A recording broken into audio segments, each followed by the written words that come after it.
Karen blocked my driveway, says I can't park. She quickly learns who has the real authority. You think you can just ignore me? You think you can refuse to pay the fee and get away with it? I'll show you what happens when you cross me. I'll block your driveway, and you won't be able to do a thing about it. You'll be the one who's chased out of this neighborhood, not me. Imagine living in a place where one person thinks they have the power to dictate your every move. Welcome to my neighborhood, where a seemingly ordinary dispute between neighbors turned into a battle for authority and control. This is the story of how one woman's actions led to a confrontation that would change everything. It's a tale of power struggles, entitlement, and the unexpected twist that would expose the true nature of authority in our community. In this documentary, we'll explore how a simple disagreement over a driveway became a catalyst for a much larger conflict. We'll examine the dynamics of community power and how one person's actions can impact an entire neighborhood. Before we begin, tell me where you're watching from in the comments below. And if you're as fascinated by stories of justice and unexpected turns of events as I am, don't forget to like, comment, and hit that subscribe button for more gripping stories. Have you ever faced a situation where someone overstepped their boundaries? How did you handle it? As I sit here reflecting on the events that unfolded in my neighborhood, I am reminded of my journey to becoming a state senator. It's a path that has been shaped by my commitment to public service and my desire to make a positive impact on the communities I represent. Growing up in a diverse neighborhood, I learned early on the importance of community engagement and the value of listening to different perspectives. My background in public service has taught me to approach challenges with empathy and understanding, which has been invaluable in my role as a senator. My decision to run for office was driven by a desire to address the systemic issues that affect our communities. As a senator, I have worked tirelessly to advocate for policies that promote equality, justice, and access to quality education. My role has also given me a unique perspective on the dynamics of power and authority, which would later play a significant part in my confrontation with Karen. Our neighborhood is a typical suburban area, characterized by its homogeneous culture and architecture. It's a place where everyone knows each other, and socialization often revolves around immediate neighbors.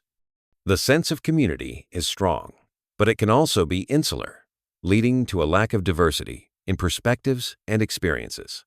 Over the years, I've noticed that some residents tend to enforce unwritten rules, often based on personal preferences rather than actual laws or regulations. This environment can sometimes foster a sense of entitlement among certain individuals who believe they have the right to dictate how others should live. In my neighborhood, there have been previous tensions and conflicts, often centered around minor issues like lawn maintenance or noise levels.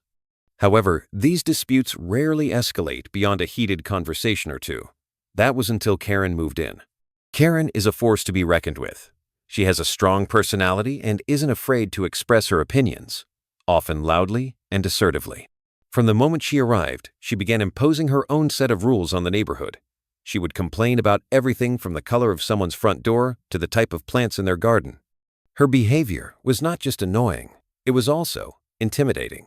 She would monitor people's movements, questioning why someone was visiting a neighbor or why a car was parked in a certain spot. Karen's actions were not just about maintaining order, they were about exerting control. She would send notices to residents, warning them about perceived infractions, and even threaten to call the police if her demands weren't met. Her sense of entitlement was staggering, and many in the neighborhood found themselves walking on eggshells around her. The final straw came when Karen imposed an illegal $100 fee on all residents, claiming it was for neighborhood maintenance. She insisted that everyone must pay or face consequences. I, along with several other neighbors, refused to comply. We argued that the fee was unjust and illegal, and that Karen had no authority to impose it. Karen's response was immediate and aggressive. She began blocking my driveway, claiming that I was disrupting the neighborhood by refusing to pay. She would shout at me from outside my door, threatening to escalate the situation further if I didn't comply. It was a tense and frightening experience, but I stood firm, knowing that I had the law on my side. Looking back, I realized that Karen's behavior was not just about her. It was a symptom of a broader societal issue. Her actions reflect a culture of entitlement and power abuse that can be seen in many aspects of our society. The Karen phenomenon, as it's come to be known, highlights how some individuals feel empowered to impose their will on others, often without consequence. How do you think Karen's behavior reflects broader societal issues of entitlement and power abuse? As we continue to explore this story, it becomes clear that the dynamics at play are complex and multifaceted. The confrontation between Karen and me was not just about a blocked driveway. It was about challenging the status quo and asserting the true nature of authority in our community. You know, it's funny. When you think about it, Karen's behavior is almost like a caricature of what we see in the media, the Karen stereotype. But in real life, it's not funny at all.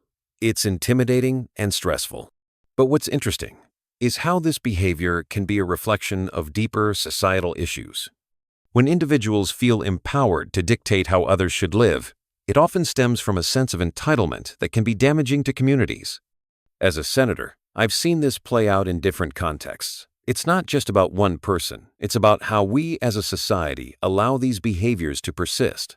It's about questioning who has the real authority and how we can ensure that power is used responsibly. And that's where my story takes an unexpected turn. Little did Karen know, she was about to find out who really held the power in our neighborhood. Have you ever encountered someone like Karen in your life? How did you handle the situation? The day Karen blocked my driveway was a typical morning, except for the unexpected sight that greeted me as I stepped out of my house. A large, bright orange cone sat squarely in the middle of my driveway, accompanied by a handwritten note that read, "Unauthorized parking will not be tolerated." My initial reaction was a mix of confusion and annoyance. I couldn't believe that Karen had taken such drastic measures over a simple disagreement about a fee. I decided to approach the situation calmly, hoping to resolve it through dialogue. I walked over to Karen's house, knocked on the door, and when she answered, I explained that blocking my driveway was not only illegal, but also unnecessary. I offered to discuss the issue and find a mutually agreeable solution. However, Karen was unyielding. She insisted that I had to pay the fee or face the consequences, and that she had every right to block my driveway until I complied. The conversation quickly turned heated, with both of us raising our voices. It was clear that Karen was not interested in finding a peaceful resolution. She seemed to enjoy the power dynamic, believing that she held the upper hand. I realized then that this was not just about a driveway, it was about control and authority. As the standoff continued, I decided it was time to reveal my true identity as a state senator. I calmly explained to Karen that I was not just any ordinary neighbor, but someone with a deep understanding of the law and a commitment to justice. I told her that her actions were not only illegal, but also unethical, and that I would not be intimidated. Karen's reaction was immediate and dramatic. Her demeanor changed from assertive to shocked and defensive. She stuttered, trying to justify her actions, but it was clear that she had not expected me to be someone of influence. For a moment, she seemed to back down, but her pride and sense of entitlement soon took over again. Despite her initial shock, Karen continued to assert her authority, claiming that she had the right to enforce neighborhood rules. However, her confidence was beginning to waver. She started to realize that she might have underestimated me and the situation. As the days passed, the situation continued to escalate. Karen's behavior became more erratic, with her sending threatening letters and attempting to rally other neighbors against me. However, her efforts backfired. Most of the neighbors were tired of her antics and began to see her actions for what they were, an abuse of power. I decided that enough was enough. I couldn't let Karen continue to disrupt the peace in our neighborhood.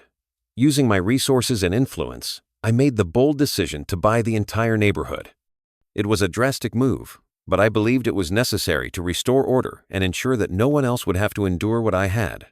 With my newfound authority, I was able to put an end to Karen's reign of terror. I offered her a choice: either leave the neighborhood peacefully or face legal consequences for her actions. In the end, she chose to leave, realizing that she had no other option. You know, it's funny. When you think about it, Karen's behavior was like a ticking time bomb waiting to go off. But what's interesting is how quickly she changed her tune when she found out who I really was. It just goes to show that sometimes All it takes is a little bit of authority to make people realize their limits. But what's important here is not just the power play. It's about standing up for what's right. As a senator, I've seen many cases where individuals abuse their power, and it's our responsibility to challenge that. Looking back, I realized that this experience taught me a lot about community dynamics and the importance of setting boundaries. It's not always easy, but sometimes you have to take a stand. And that's exactly what I did. I took control of the situation, and in doing so, I was able to bring peace back to our neighborhood. What do you think drove Karen's sudden change in behavior when she discovered your true identity? The aftermath of Karen's departure and my decision to buy the neighborhood was transformative. The tension that had been building for months began to dissipate, replaced by a sense of relief and renewed community spirit. Neighbors who had been intimidated by Karen's behavior began to open up, sharing their own stories of how they had been affected. It was a moment of healing and reconciliation as we collectively acknowledged the harm caused by her actions and worked towards rebuilding trust. With my newfound authority, I implemented changes that fostered a more inclusive and respectful environment. I organized community meetings where everyone had a voice, and we worked together to establish clear, fair rules that respected everyone's rights. The neighborhood began to flourish, with residents feeling more connected and empowered. Reflecting on this experience, I realized that it taught me a lot about the nature of authority and power. It showed me that true authority comes not from imposing one's will, but from earning the respect and trust of others. Standing up against Karen's abuse of power was not just about asserting my own authority. It was about creating a better, more just community for everyone. This experience also highlighted the importance of community dynamics.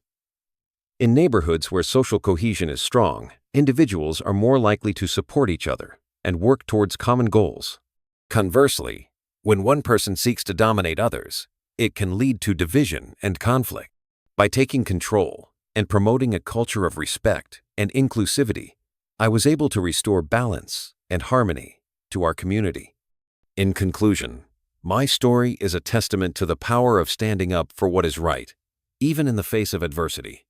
It shows how one person's actions can change the dynamics of an entire community, for better or worse. The confrontation with Karen was not just about a blocked driveway.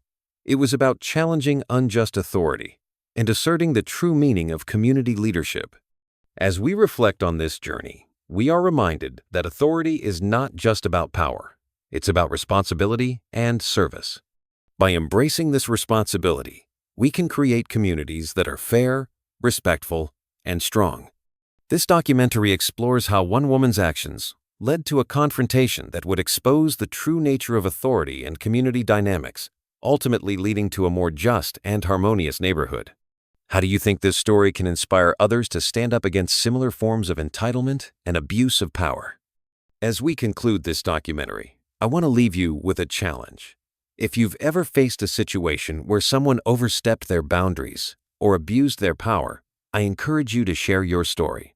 Whether it's through social media, a blog, or simply a conversation with friends and family, your voice matters.